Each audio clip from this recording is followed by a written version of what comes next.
Measuring for woven wood shades is simple. It's just 2 easy steps. In this short video, you will see just how easy it is to measure for an outside mount. Outside mount shades are a good choice if an inside mount is not possible due to little or no window depth. Outside mount shades are mounted outside the window opening on either the wood trim frame or adjacent flat surface area.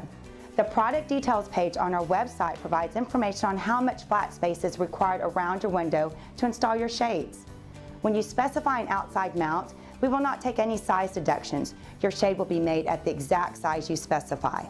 When measuring for any window covering, it's important to use a steel measuring tape and round to the nearest 1/8 of an inch increment.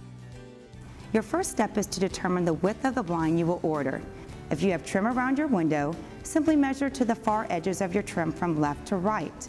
If your window opening has no trim around it, measure a distance from point A to point B that includes any extra width you may desire for light gap coverage and privacy.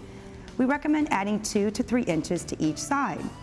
Your second step is to determine the height of the blind you will order. If your window has a protruding sill, start from the sill and measure 3 inches beyond the top of your window opening in order to accommodate for mounting hardware. If your window sill does not protrude, we suggest you begin your measurement 2 to 3 inches below the sill for maximum coverage and then measure 3 inches beyond the top of your window opening to accommodate your hardware. Record your measurement to the nearest 1/8 of an inch increment. This is the height you will order. We will not take any size deductions or additions. Your blind will be made the exact size you specify. Now that you have completed these 2 simple steps, you're ready to place your order. It's that easy.